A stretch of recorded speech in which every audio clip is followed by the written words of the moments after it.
तुमसे बिछड़कर चैन कहाँ हम पाएंगे। ये गीत फिल्म महाराजा से है। 1970 में ये फिल्म आई थी। आम फिल्मों की तरह थी, लेकिन ये गीत बहुत मकबूल हुआ था।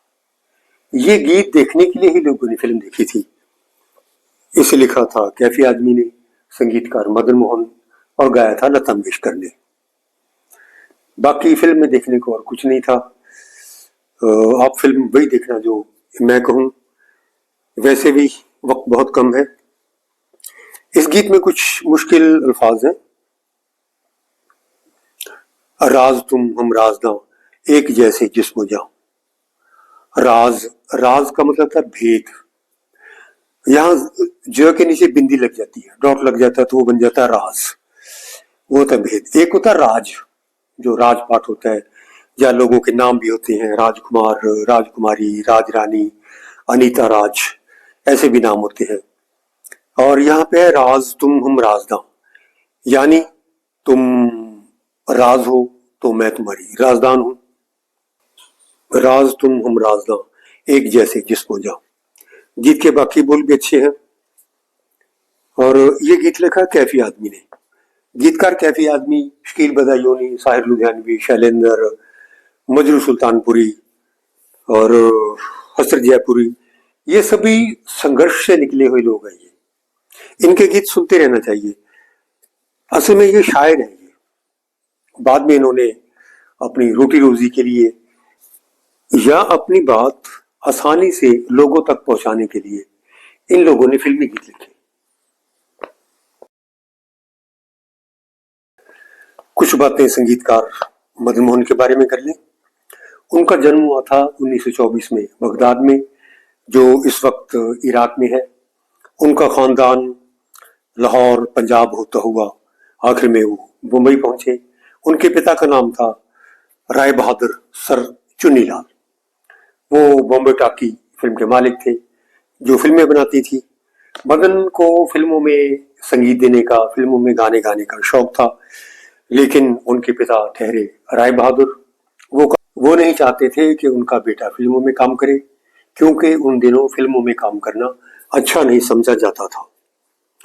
उन्होंने मदन मोहन को फौज में भर्ती करवा दिया, लेकिन कुछ महीनों बाद वो नौकरी छोड़कर वापस आ गए और घर वालों की मर्जी के खिलाफ वो संगीत सीखने लगे और फिल्मों में संगीत दिया। और उसके बाद आखिर वो बहुत ही कामयाब संगीतकार बने। पिछले एपिसोड में हमने बात की थी कि हम कृष्णमूर्ति और मदन मोहन के खानदान के बारे में बात करेंगे कि उनका आपस में क्या कनेक्शन था। कृष्णमूर्ति वैसे तो अमेरिका में रहते थे और अलग अलग देशों में उनके प्रवचन होते रहते थे। भारत में वो साल में एक बार आते थे, वो भी महीना डेढ़ महीना के लिए। तो इसी दौरान वो सर चुन्नीलाल और उनके खानदान के लोगों के संपर्क में रहते थे। उधर पपुल जयकार का परिवार भी ब्रिटिश हुकूमत के समय से कृष्णमूर्ति के संपर्क में था। पपुल जयकार के बारे में आपको बता दूं कि वो नेहरू खानदान के बहुत नजदीक थी और इंदिरा गांधी की वो खास सहेली थी। और जब इंदिरा कांग्रेस का राज था तो वो मिनिस्टर भी रह चुकी है। दोनों परिवार आपस में जब कृष्णमूर्ति के पास जाते थे तो मिलते रहते थे।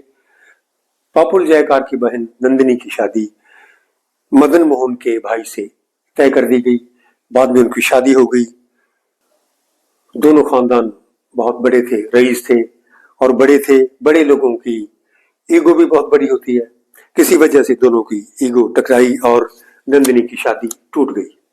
क्योंकि नंदिनी कृष्णमूर्ति के प्रभाव में थी, उनकी शख्सियत ही ऐसी थी कि हर कोई उनके प्रभाव में आ जाता था और दोनों में इमोशनल अटैचमेंट भी थी। नंदिनी के तलाक की नौबत तक आ गई और दोनों खानदानों के झगड़े दुनिया के उस वक्त के जो अखबार थे उनमें छपते रहते थे और कृष्णमूर्ति को इसकी वजह बताया जाता था। कृष्णमूर्ति जब भारत से चले जाते थे तो बाद में नंदिनी काफी परेशान हो जाती थी, तो कृष्णमूर्ति उनको वहीं से ही खत लिखते थे जो बहुत सालों तक लिखते रहे। वो सारे खत कृष्णमूर्ति की बायोग्राफी में छपे हुए हैं और उन लेटर्स की एक छोटी सी किताब भी छपी हुई है। किताब का नाम मुझे याद नहीं, शायद उसका नाम है happy is the man who is nothing, शायद उसका यही नाम है।